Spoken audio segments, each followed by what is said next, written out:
Our next speaker is Samuel Francis, and he writes more incisively and uncompromisingly about the great questions that our nation faces than perhaps any other columnist in the country. He marshals his arguments so systematically and brilliantly that Buchanan calls him the Clausewitz of the right. Even the New Republic acknowledges him as a guru of the old right. He even has the recklessness to quote me from time to time in his columns. Dr. Francis became an editorial writer for the Washington Times in 1986, and his twice-weekly columns, and that's an awful lot of columns, are nationally syndicated.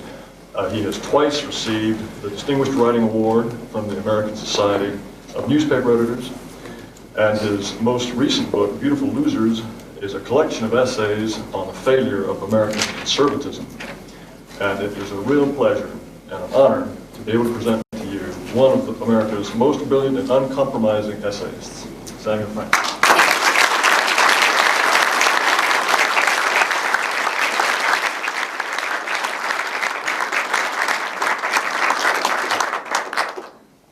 Thank you, Jared. There's an old saying, supposedly an ancient Chinese curse. May you live in interesting times. Today, the curse has come true. The interesting times are here.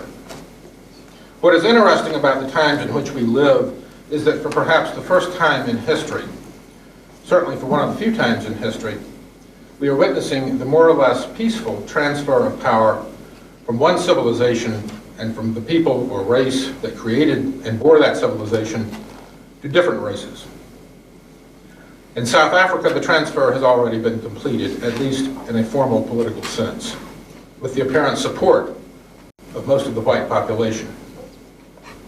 In the remainder of what was once the common imperium of the European peoples in Africa and Asia, the transfer has long since taken place, occurring when the imperial powers withdrew or were chased out of the territories they had conquered. In Europe, the transfer has probably not quite yet begun on any major scale, and it probably will not begin until the immigration of non-white peoples is considerably further along than it is now in most of those countries. But in North America, and more especially in the United States, the transfer is well underway. It is in our own nation that the times are most interesting and therefore most cursed. We see the transfer of power in almost every dimension of public and private life. Thus far, the transfer is more cultural than it is political or economic. It is clear in the rise of multiculturalism, Afrocentrism, and the other anti-white cults and movements in university curricula, and in the penetration of even daily private life by the anti-white ethic and behavior these cults impose. It is clear in the ever-quickening war against the traditional symbols of the old civilization and the elevation of the symbols of the new peoples who aim at their displacement. The Martin Luther King holiday of 1983 was the first and most important instance of the trend, but by no means the last. Indeed, it can be argued that the King holiday was merely the forerunner, and in fact the legitimizing agent of the attacks on other symbols that have occurred since. Attacks on the display of the Confederate battle flag and on other Confederate and Southern white symbols are now well known. But the Alamo in San Antonio, as Jared mentioned last night, is another traditional white symbol that is also under attack by Hispanics. At the University of Massachusetts at Amherst, protesters have demanded the removal of the university's emblem, the Minuteman of the American War for Independence, as an offensive representation of a white male armed with a musket. And the school's chancellor supported their demands.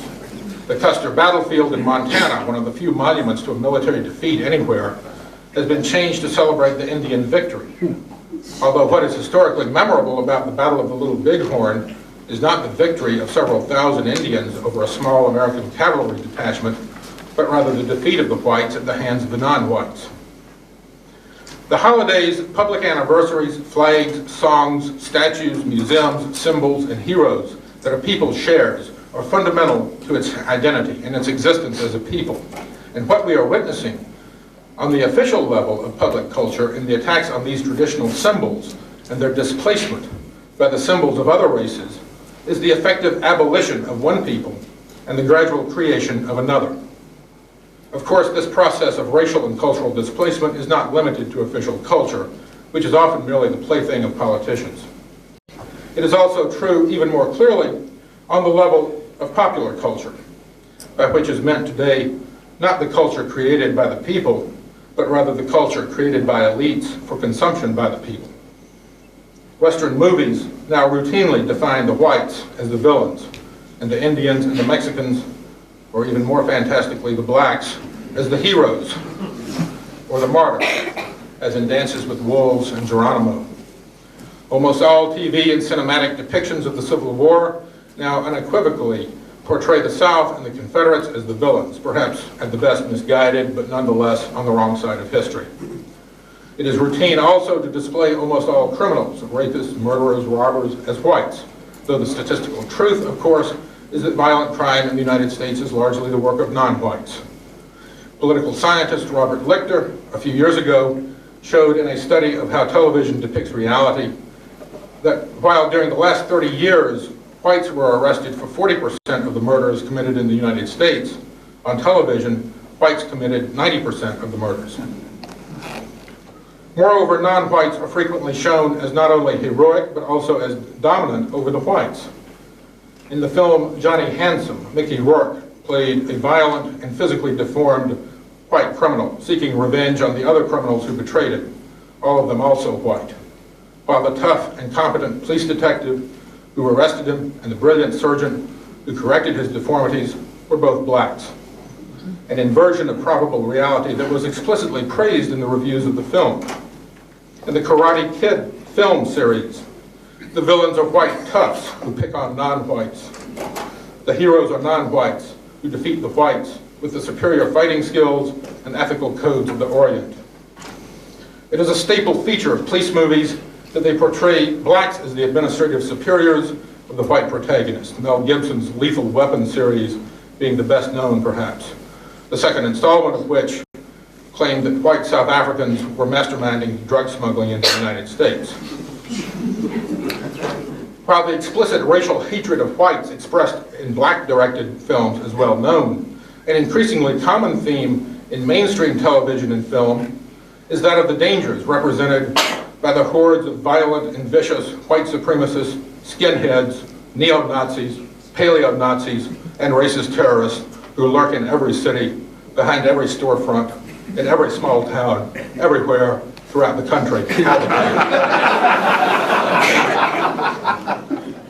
A few weeks ago, in the ABC production of the 8-hour film of Stephen King's The Stand, a tale of the final struggle at the end of the world between supernatural forces of good and evil, the personification of goodness and of God was an elderly black woman, while the devil was portrayed as a blonde-haired, blue-eyed white man whose evil followers waved the Confederate flag. Even at the end of the world, it seems Hollywood cannot rid us of white racism. Most of these examples, to be sure, are trivial enough. Euro-American civilization and the people who created it can survive the artistic contributions of Stephen King and Mel Gibson. Maybe. But these examples are of interest precisely because they are so trivial, and because, for the most part, they do not represent the main explicit subject matter of popular culture today. In the 1960s, a film like Guess Who's Coming to Dinner explicitly explored the subject of interracial marriage and brought it up for discussion. But today, anti-white themes more typically provide the background and the context of popular entertainment. And as such, they either sneak into the public consciousness unexamined, or in many cases are already there. What is taking place here, both in the erasure and displacement of official cultural symbols, and in the similar process in elite-produced, mass-consumed popular culture, is the expropriation of cultural norms, the standards by which public and private behavior is legitimized or condemned and a culture defined. And while the traditional norms that are being attacked, eroded, and discarded were almost never explicitly racial, the new norms that are being constructed and imposed are explicitly racial. And they are not only explicitly racial, but also are explicitly and vociferously anti-white. What is going on then is a calculated tactic aimed at seizing cultural legitimacy and cultural hegemony, and ultimately coercive political power on behalf of non-whites at the expense of whites. At the most extreme, the anti-white racialist movement resembles the ideology of German National Socialism. It offers a conspiratorial interpretation of history in which whites are systematically demonized as the enemies of the black race, a myth of black racial solidarity and superiority, and a doctrine of black racial supremacy. What I've called in some of my columns Afro-racism is the ideological and political apparatus by which an explicit race war is prepared against the white race and its civilization, not as part of rage at the so-called Rodney King verdict, nor as a response to injustice or neglect, but like any war, as part of a concerted strategy to acquire power. Of course, it is not confined to blacks, but extends also to other non-whites who care to sign up. And of course, non-whites are by no means the only peddlers of anti-white racism. And one of the most remarkable features of our interesting times is the degree to which whites themselves help dig their own racial and civilizational grave. I have in my hand here a relatively new magazine to which I'm sure you will all want to subscribe at once, entitled Race Traitor, a journal of the new abolitionism, published in Cambridge, Massachusetts, whose motto is, "Treason to whiteness is loyalty to humanity." As far as I know, only 2 issues of the journal have been published, but in this, the second one, there's an interesting exchange between the editors and a white man who is a sympathetic reader of Race Traitor's advice on how he should help his people destroy themselves. The reader writes, "While that I agree with your general editorial philosophy that the white race as a concept must be abolished. It has certainly caused enough suffering, social displacement, and political and ecological damage. My question is whether all other races, too, ought to be abolished. I feel there is nothing inherently evil about the white race. The evil is the concept of race at all, and in the culture that has grown up around it, and the weapons of cultural, economic, and political imperialism it now wields." And the reader wanted to know if the editors of Race Traitor agreed that the concept of race itself should be abandoned and abolished. Well, no, they didn't. In an editorial reply, the editors of Race Traitor wrote that race has no existence apart from social distinctions. Without them, the only race is the human. While people of fair skin, etc., are human beings like any other, the white race is inherently evil and must be abolished by doing away with the social distinctions that describe it. The editors quote Julius Lester as writing that white is not in the color of the skin, it is a condition of the mind, a condition that will be destroyed. But they also write that the extent to which black people must identify as black in order to achieve liberation is a question they must resolve. We are not advocating an ahistorical symmetry. In other words, race is forbidden for whites, but not for non-whites, or at least for blacks. While Race Traitor does not seem to advocate physical genocide, it fallaciously assumes that race is merely a social invention rather than a fact of nature, and argues for the abolition of the concept of race as applied to whites. What the editors of Race Traitor mean by abolishing race, however, involves a form of psychic and cultural genocide that would be no less destructive of the civilization whites have created. And by undermining the cultural envelope of the race, it would perhaps in time lead to the physical destruction of the race as well. Of course, the explicit goal is precisely to destroy that civilization by doing away with the symbols and institutions of the collective consciousness that defines the race as the foundation of the culture. But the war against the white race and its civilization is not new. It is a war that is part of the world historical movement that began in the late 19th century, perhaps not coincidentally around the time of the Battle of the Little Bighorn, in which the American racialist writer Lothrop Stoddard called, in the frank language of the 1920s, The Rising Tide of Color Against White World Supremacy, in which Oswald Spengler a few years later called the Colored World Revolution. It is easy to smile at such formulations today, just as it is easy to dismiss the brutal lyrics of rap and the antics and crackpot doctrines of Afro-racism as the provocative public relations and political stunts of musical mediocrities and failed political demagogues. But Martin Luther King himself explicitly and repeatedly linked the American Civil Rights Movement with what, in a 1960 address entitled "The Rising Tide of Racial Consciousness," he called a worldwide struggle. In his Playboy interview in 1965, King remarked, in an explicit endorsement of racialist sentiment, that the American Negro, quote, feels a deepening sense of identification with his black African brothers and with his brown and yellow brothers of Asia, South America, and the Caribbean. We recently witnessed just such a display of racial solidarity at the inauguration of Nelson Mandela in South Africa, when King's widow, Coretta Scott King, arrived to stand by his side. Mrs. King, of course, does not travel thousands of miles to celebrate the victories of democracy in Eastern Europe, only to countries where her racial comrades were being empowered. It is true that both Martin Luther King and Mrs. King and Mandela and many other leaders and spokesmen for the rising tide of non-white racial consciousness espouse a liberal rhetoric that ostensibly promises racial equality rather than domination. But whether these spokesmen really believe in such a liberal vision or whether they merely wield it as a weapon against white liberals and conservatives who take it seriously, there is little question that most blacks in the United States do not share those liberal views about equality, freedom, and tolerance. A recent Harris poll conducted for the National Conference, released in March of this year, showed that non-white minorities, Hispanic as well as black, quote, are more likely than whites to apply harsh stereotypes to other minorities, but are united in the view that whites are, quote, bigoted, bossy, and unwilling to share power. And the poll found that each minority believed it is discriminated against by a white-controlled economy and educational system. Regardless of the liberalism espoused in public by many blacks and other non-whites, these are hardly the attitudes from which a genuinely liberal policy can be expected to develop. The invocation of liberty, equality, and fraternity by the supporters of the racial revolution of our age may be sincere for some of those making the invocation, but not only contemporary opinion polls, but also historical evidence suggests that it cannot be so.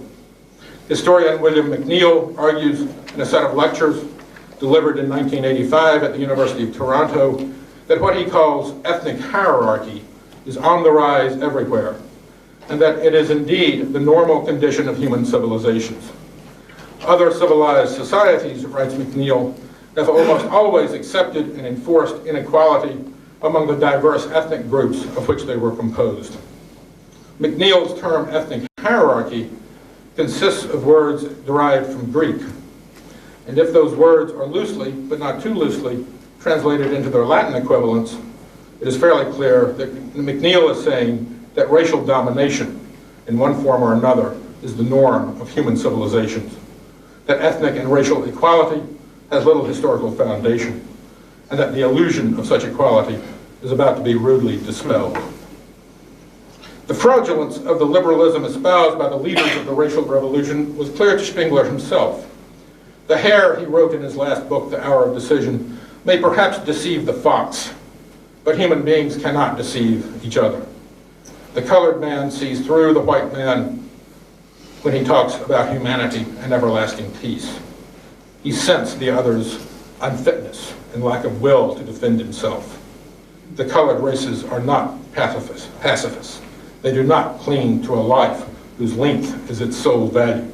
They take up the sword when we lay it down. Once they feared the white man, now they despise him. What is happening in our interesting times, then, to summarize briefly, is this. A concerted and long-term attack against the civilization of white, European, and North American man has been launched. And that attack is not confined to the political, social, and cultural institutions that characterize the civilization, but extends also to the race, the biological strain or type that created the civilization and continues to carry it and transmit it today.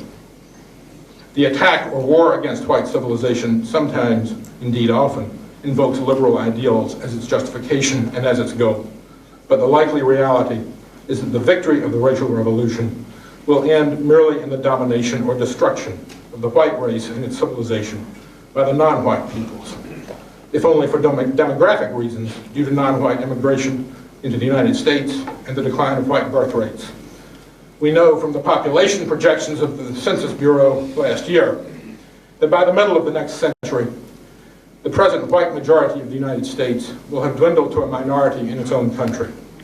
And given that fact and the increasing legitimation of anti-white racism in the United States, the situation in this country for whites is not going to get any better, to say the least. The revolution is already well advanced within the United States, which of all white majority countries on earth is already the most influenced and manipulated by the non-white enemy.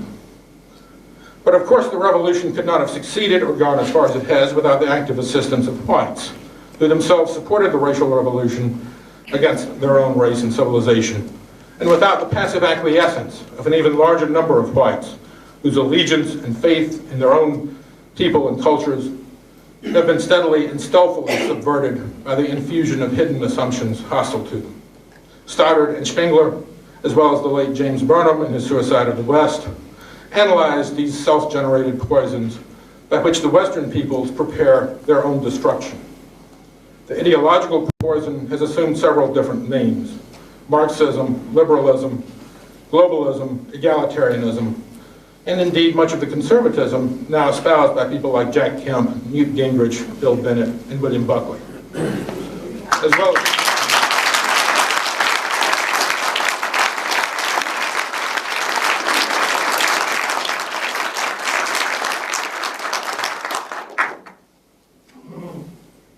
whenever I denounce Buckley, I always get a word of him. So.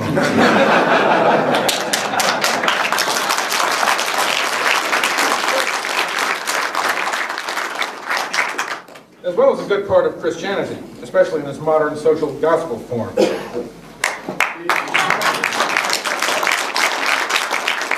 behind all of these ideologies and slogans lies the pervasive venom of universalism, the vision of mankind with a capital M, but now often extended to include animal rights, so as not to offend our brothers of Field and Stream. But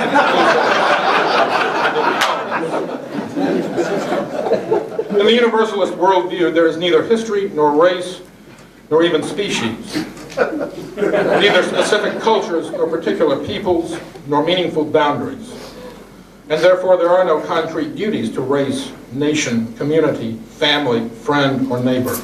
And indeed no distinctions to be drawn between neighbor and stranger, friend and foe, mine and thine, us and them. In the happy land of universalism, we owe as much to the children of Somalia, indeed more, than we do to the hapless citizens of Los Angeles, and Marines who could not have been sent from Camp Pendleton to Los Angeles during the 1992 riots, and who are not ordered to prevent violation of the Mexican border adjacent to their own base in Southern California, are speedily dispatched to Somalia. Even to invoke our identity, our interests, our aspirations is to invite accusations of all the isms and phobias that are deployed to prevent further discussion and to paralyze the formation or the retention of a common consciousness that might at some point swell up into actual resistance to our dispossession. The principal white response to the incipient race war thus far manifested in neoconservative critiques of political correctness and multiculturalism is merely to regurgitate the formulas of universalism, to invoke the spirit of Martin Luther King, and to repeat the universalist ideals of equality, integration, and assimilation. The characteristic defense of Western civilization by most conservatives today is merely a variation of the liberal universalism that the enemies of the West and of whites also invoke, to argue that non-whites and non-Westerners ought to value modern Western civilization as in their own best interest, and to emphasize the liberal progress of the modern West and the abolition of slavery, the emancipation of non-whites, the retreat from imperialism, the achievement of higher living standards, and political equality. Of course, if the liberalism espoused by non-whites is a thin veil for the assertion of their own racial solidarity against whites, then all such argumentation is vain. It accomplishes nothing to preach liberalism to those who despise liberalism, along with everything else derived from the white West. The uselessness of doing so was pointed up by the 19th century French writer Louis Veuillot in his ironic comment, "When I am the weaker, I ask you for my freedom because that is your principle. But when I am the stronger, I take away your freedom because that is my principle." Or, as Nietzsche put it in a similar thought, the values of the weak prevail because the strong have taken them over as devices of leadership. Instead of invoking a suicidal liberalism and regurgitating the very universalism that has subverted our identity and our sense of solidarity, what we as whites under assault need to do is reassert our identity and our solidarity, and we need to do so in explicitly racial terms, through the articulation of a racial consciousness as whites.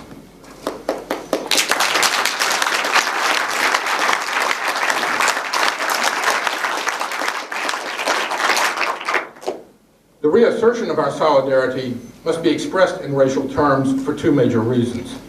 In the first place, the attack upon us defines itself in racial terms and seeks, through the delegitimization of race for whites and the legitimization of race for non-whites, the dispersion and destruction of our own solidarity, while at the same time consolidating non-white cohesiveness against whites. The historian Isaiah Berlin noted in 1991 that nationalism and racism are the most powerful movements in the world today. And at a time when the self-declared enemies of the white race define themselves in racial terms, only our own definition of ourselves in those terms can meet that challenge.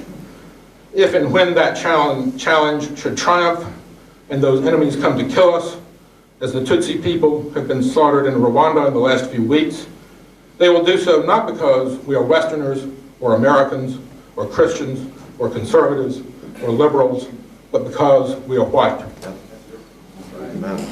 Secondly, we need to assert a specifically racial identity because race is real. Biological forces, including those that determine race, are important for social, cultural, and historical events. I do not suggest that race as a biological reality is by itself sufficient to explain the civilization of European man. If race were sufficient, there would be no problem. But race is necessary for an explanation of it, and it is likely that biological science in the near future will show even more clearly how necessary racial, biological, and genetic explanations are for historical and social affairs. The civilization that we as whites created in Europe and America could not have developed apart from the genetic endowments of the creating people. Nor is there any reason to believe that the civilization can be successfully transmitted to a different people. If the people or race who created and sustained the civilization of the West should die, then that civilization also will die. A merely cultural consciousness, then, that emphasizes only social and cultural factors as the roots of our civilization is not enough, because a merely cultural consciousness will not by itself conserve the race, the people, that were necessary for the creation of the culture and who remain necessary for its survival. We need not only to understand the role of race in creating our civilization, but also to incorporate that understanding in our defense of our civilization. And until we do so, we can expect only to keep on losing the war we are in. The fundamental problem of the American white population was unwittingly identified by Newsweek magazine in its March 29, 1993 cover story on white male paranoia. In an effort to puncture any tendencies among white men to think of themselves as victims, endangered, or exploited, Newsweek pointed out, quote, "White males make up just 39.2% of the population, yet they account for 82.5% of the Forbes 400, 77% of Congress, 92% of state governors, 70% of tenured college faculty, almost 90% of daily newspaper editors, 77% of TV news directors." From this avalanche of numbers, Newsweek inferred that it's still a statistical piece of cake being a white man, at least in comparison with being anything else. Newsweek is undoubtedly right in its numbers, but the numbers miss the point. What the numbers in fact tell us is that whites do not act cohesively or think of themselves as a unit, that whites have no racial consciousness. If they did so act or think of themselves, they would be using their persisting political, economic, and cultural power as quantified by Newsweek in their own interests. And the very perceptible white male paranoia that Newsweek was talking about, the very real sense of an incipient slippage from a position of control, would not exist. In the United States today, whites exist objectively, but do not exist subjectively. And that is, in my view, the fundamental racial problem they face, the basic reason I should say we, are losing the racial war against us. The very reason we are in a war at all. Newsweek's numbers offer proof of the objective existence of whites and of white power as measured materially and quantitatively. The spineless abnegation of their own country and culture that is at the root of white male paranoia offers proof of the absence of a subjective existence. Whites do not exist subjectively because they do not think of themselves as whites. They do not act cohesively as whites. And they do not think being white is important or even meaningful. As long as whites continue to avoid and deny their own racial identity at a time when almost every other racial and ethnic category in or out of the United States is rediscovering and asserting its own, whites will have no chance to resist their dispossession and their eventual possible physical destruction, a fate that may well lie in the not distant future. Before we can seriously discuss any concrete proposals for preserving our culture and its biological and demographic foundations, we have to address and correct the problem we inflict upon ourselves, our own lack of a racial consciousness and the absence of a common will to act in accordance with it. What Benjamin Franklin told his colleagues at the birth of the American Republic remains true today as the Republic and the race and civilization that gave birth to it approach their death. If we do not hang together, not only as members of a common nation, but also as part of a common race, a common people, then most assuredly we will all hang separately. Thank you for listening.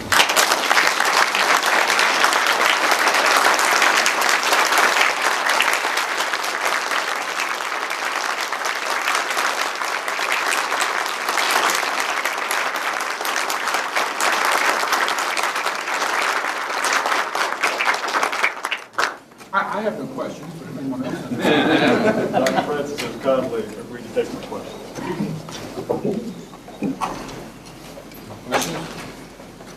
I think there was No, there left to be said after that. Is there time for questions? Yes. Yes,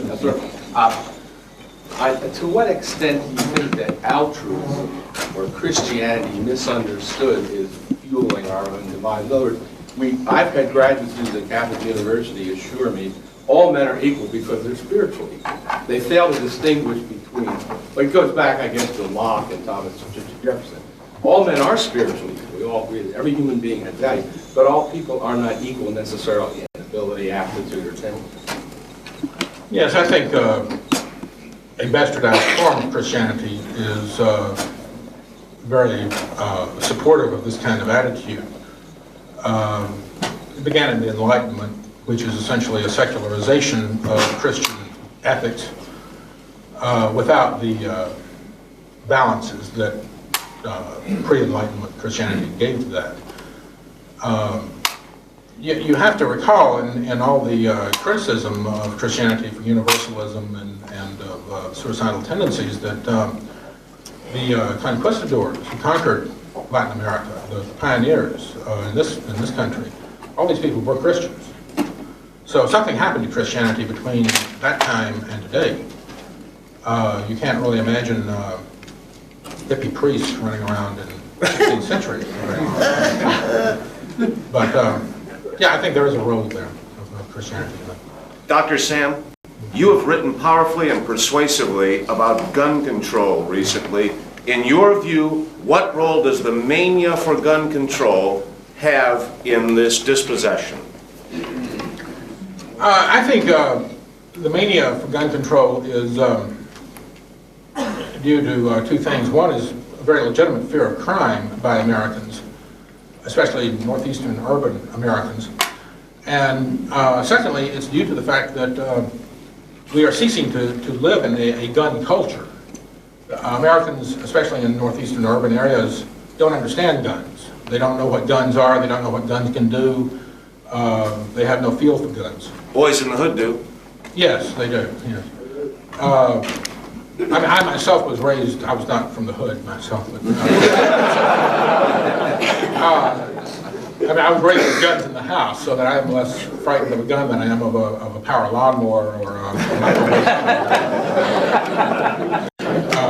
Does that speak to your question at all? Well, Sam, what I was really getting at is what is the passion for disarming the largely law-abiding all about? I mean, everyone concedes that gun control cannot disarm the criminals. No, I don't think everyone concedes that. No, I don't think so. You hear that all the time from Metzenbaum and Schumer and Feinstein and the people who are advocating gun control. I mean, that we get rid of these guns and the criminals won't be able to get them. It's true, they know nothing about guns. I mean, either how to get them or what they do, or I mean, their ignorance is just laughable. Am I speaking to your point at all? That's all right, Sam. Point? Yeah, thanks. Okay. In the back here? Sam? Yeah, if the white Euro community has any hope of political salvation, it appears it would have to come, in all likelihood, from the Republican Party. I expect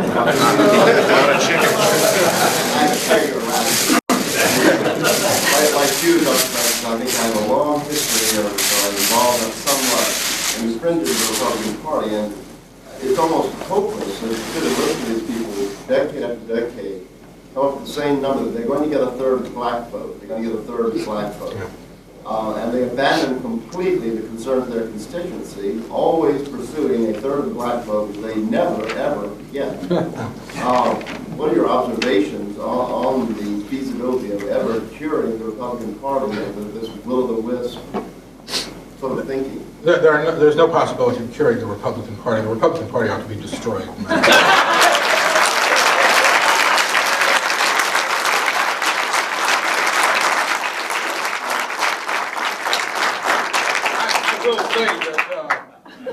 I will say that, you know, for white Southerners particularly, I'm a white Southerner, it's always been an ordeal for us to associate with the Republican Party at all. But when they had Goldwater and Reagan, okay, there was some ostensible purpose for it. I'm not going to defend Goldwater and Reagan, but there was, at the time, some reason for it. Today, there's just none.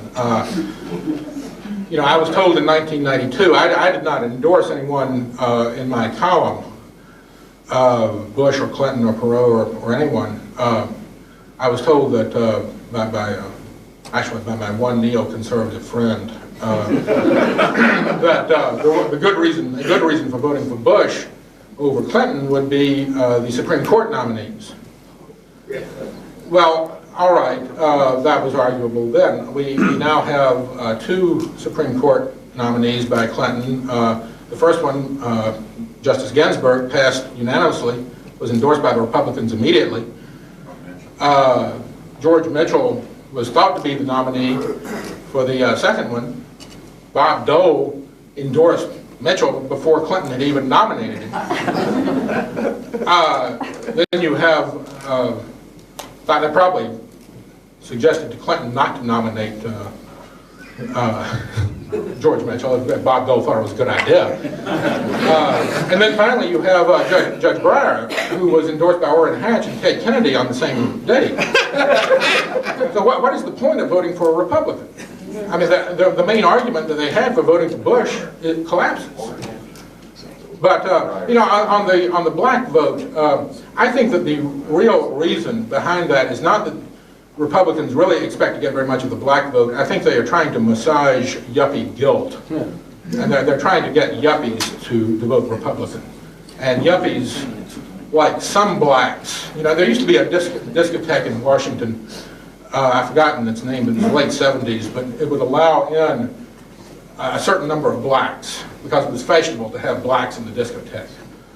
But after a while, they would turn them away because you don't want too many blacks in the discotheque, because then it looks too black and the white yuppies won't come, and it will turn into a black discotheque. Well, this was discovered and there was a civil rights suit or something and it went out of business. But the idea, it's the same thing, the Republican Party is a discotheque. And you have to lure a few blacks into it, you know, but not too many.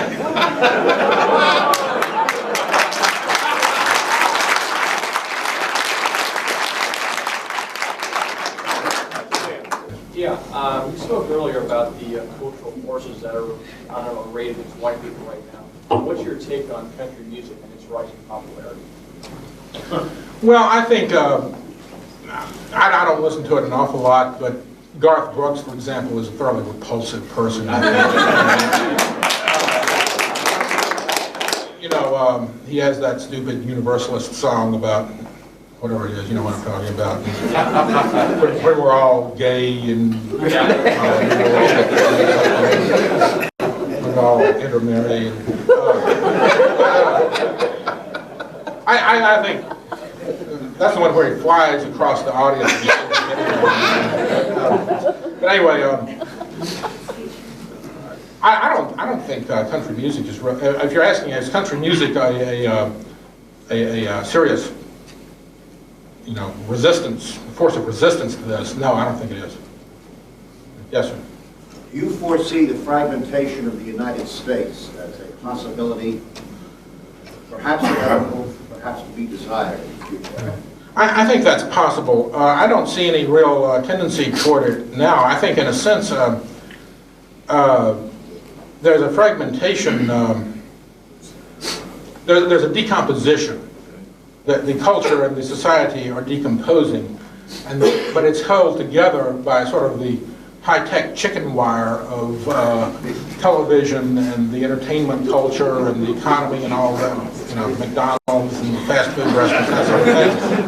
And that's, in fact, when pro-immigration people like Ben Wattenberg say, well, immigrants are assimilating, that's what they mean, that you know, they're working for McDonald's and eating Big Macs and shopping at Kmart. That's what American culture means to Wattenberg, you know.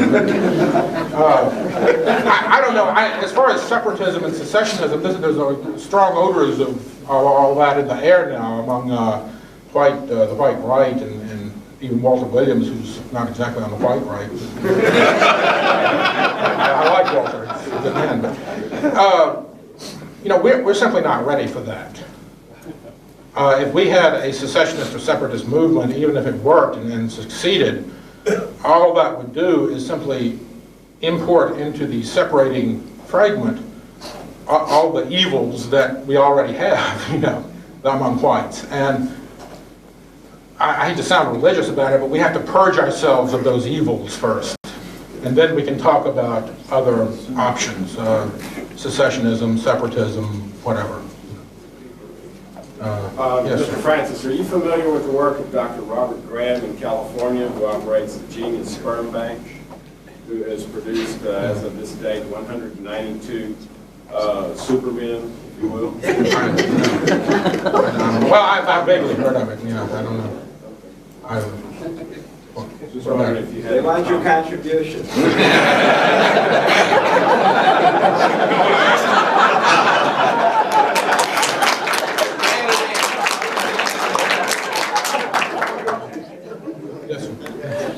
Dr. Francis, I'm from a part of Louisiana, which for the time being is still called New Orleans.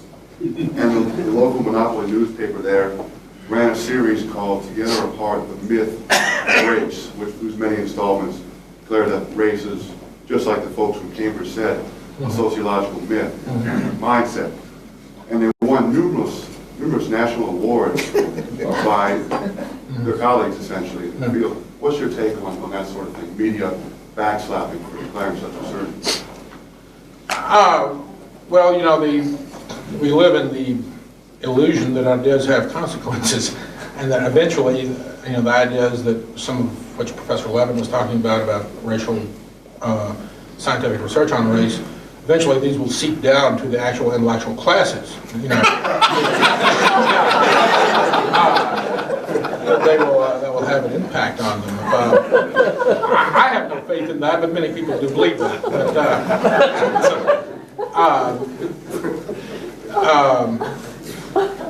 No, I think eventually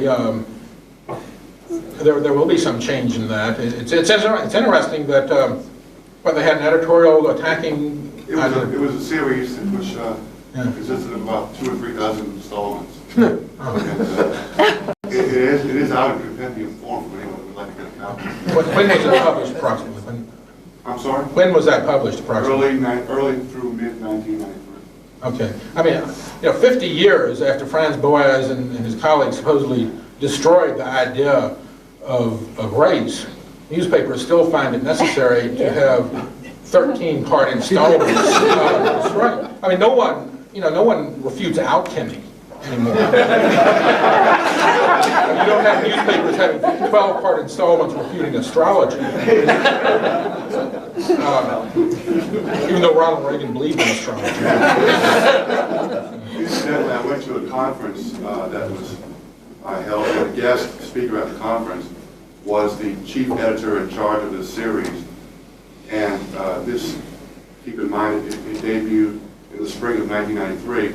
And his explanation as for why they pursued this series was that in 1991 they produced that 40% of white, or 40% of the overall vote. Therefore, they had to re-educate me. Yeah, fine job they've done. They're doing a great job. In the past, the white consciousness movement has always excluded people who are biologically white, disfavored people. Is your white consciousness movement any different than these past movements? What? Wow. Well, Nazis have excluded Jews, Eastern Europeans. The KKK excluded whites who are Catholics and Jews. No, I don't exclude any of those people. I mean, European Jews are whites. I mean, whether you can consider, Falasha Jews from Ethiopia, I mean, or Hakka Jews from China, I mean, they're not white. But, the category of being a Jew is essentially a religious category, isn't it? And I'm asking the question for your response. Well, some people use it in different senses. But, no, I don't know. Caucasian is a very broad term, for example, applied to Middle Easterners. I don't really see that Middle Easterners are what we conventionally think of as white. But Europeans, Catholics, Jews, I don't see any problem with considering them white. Yes, sir. Why do you believe there's this sustained attack against white civilization, which is proven itself to be? Which is what? Why is there a this? sustained attack against our civilization? Well, I think because the non-whites who are attacking it have a sense of solidarity of themselves, their own destiny, their own identity, and it's a struggle for power, essentially, on a grand scale. Why are they being aided and abetted? By whites? Whites. Through all these things we talked about: guilt, the universalist ideology, miseducation. It's a very big question as to why whites do that, and I don't have a complete answer to that. Over here. Dr. Francis, do you think that with regard to self-identification, it's better to say European American in this context than white, only because the government has so misused the concept? The Census Bureau defines white as European, Hispanic, Central Asian, Southwest Asian, North African. Then Navy had come up with a residual concept called non-Spanish white, which is European, but also Central Asian, Southwest Asian, North African. There is an attempt to get a lawsuit going by some people in California, Nevada, to sue the Census Bureau to actually have a category similar to what they came up with in 1980 for Asia, say European American. So that would you go along with that as at least a step of clarifying what we're talking about? Yeah, I have no real objection to that. Although I suspect that a lot of people like European American or Euro American, because it's a euphemism, really, they don't want to say white. And for demographics, it's just that Yeah. If you look at the census, the actual plunge in the population of European American seems less significant, or at least less dramatic, if you're directed to look just at what the census has for white. So if you look in, let's say, the 1990 census, it says, what's the white population in the United States? 80%. Yeah. Then you subtract from that all these other categories, you get the Europeans down to 75%. Yes, I know, yes. I think it would be lower. Well, that's 1990, there were changes, and that's conservative. So that's what I meant for getting, not to try to create a long-winded term for something that, but to get more exact readings on how significant the demographic change is actually taking place by using such a term. Basically, Yeah. I was just going to mention in connection with his comment that even though the European American might be more specific, it seems to put the emphasis on where you're from rather than what you are.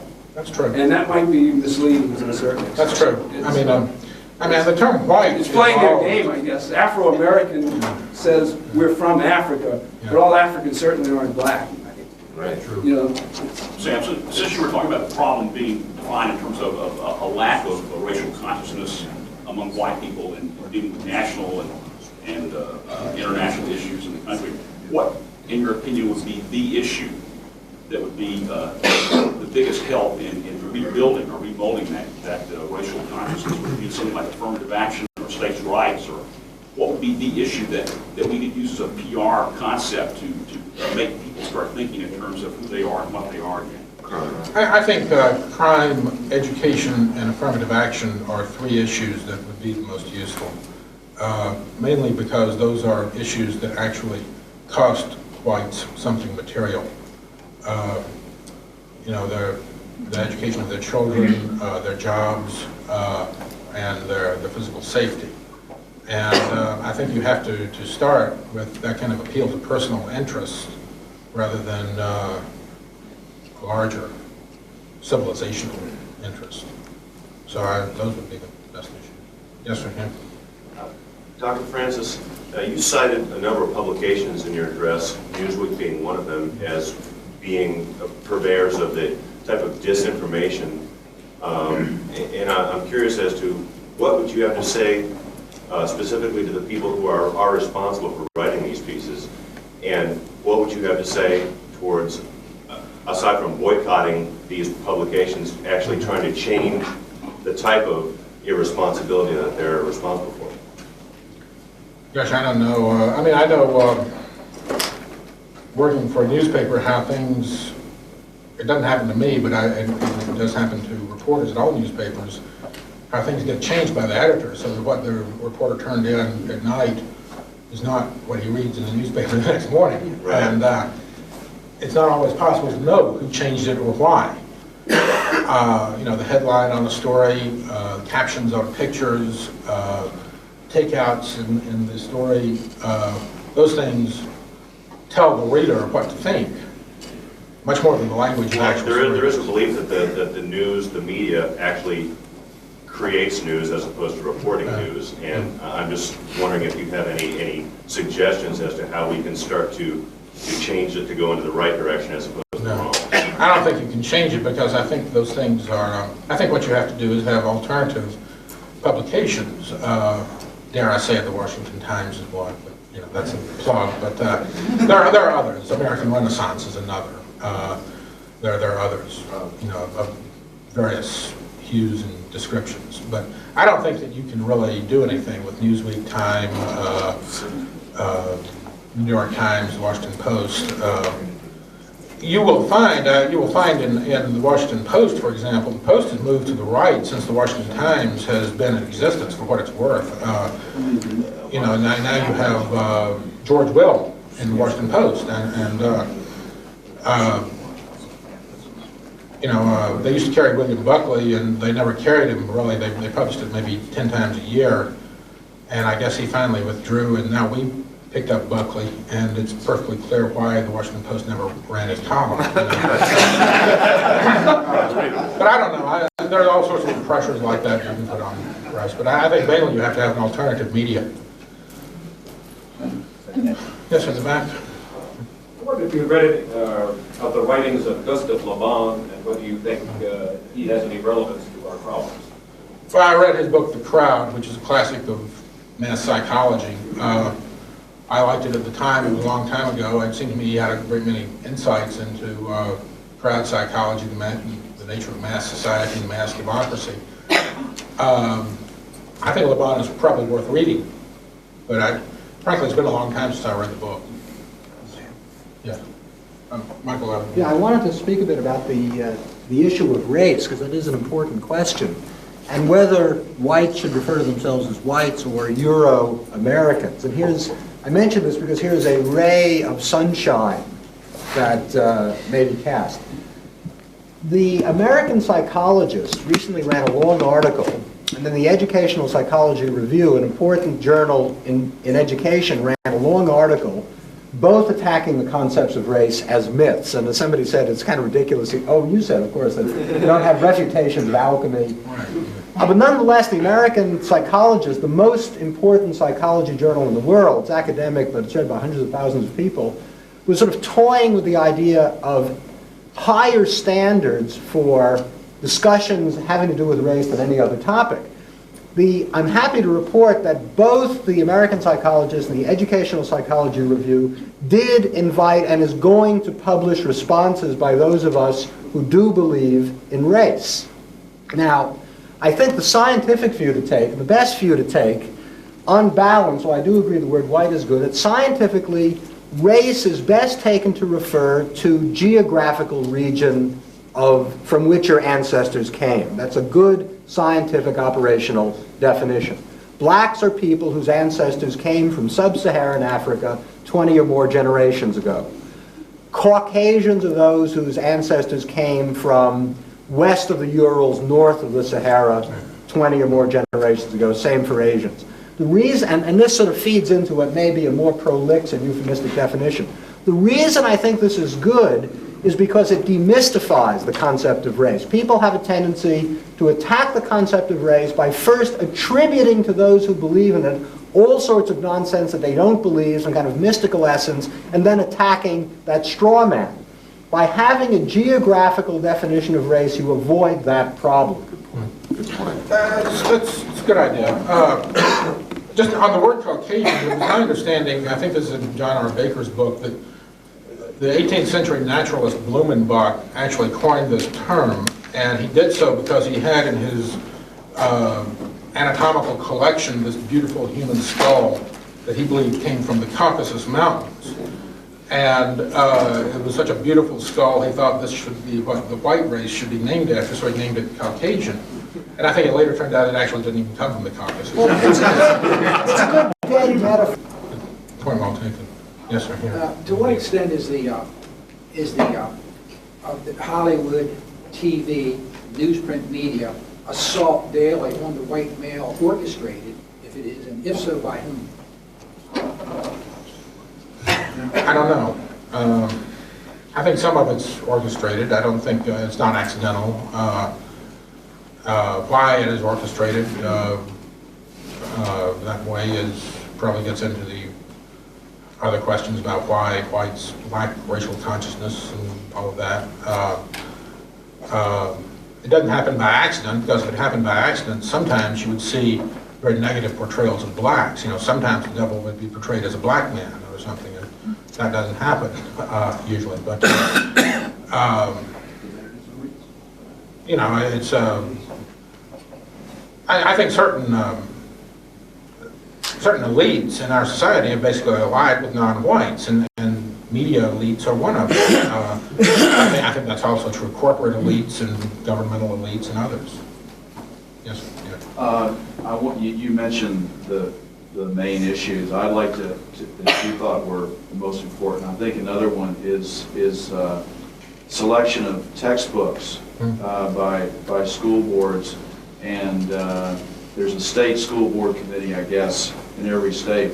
I think that we should use the same tactics that every other ethnic group uses, which is, you know, to examine textbooks and to point out bias in textbooks, inaccuracies, And also just to have boycotts, pull kids out of schools. Yes. Say, we're not gonna listen to this kind of garbage, and to make your point that way, and that's what brings the media in anyway. I mean, this is gonna take time, but what do you think of that issue, like in the schools per se, of having boycotts? Oh, I'm all for it. You know, I live in sort of a middle-class neighborhood, largely white, and every morning the school bus comes through and picks up these kids and takes them to school. It is inconceivable to me why anyone would send his children to public school anymore. But on the point about textbook surveys, you know, you have to get parents to understand what's going on. And I mean, you know, the thing about Cleopatra being black, I mean, a lot of these students and their parents, you could tell them Cleopatra had 3 heads, and it wouldn't phase. I mean, you know.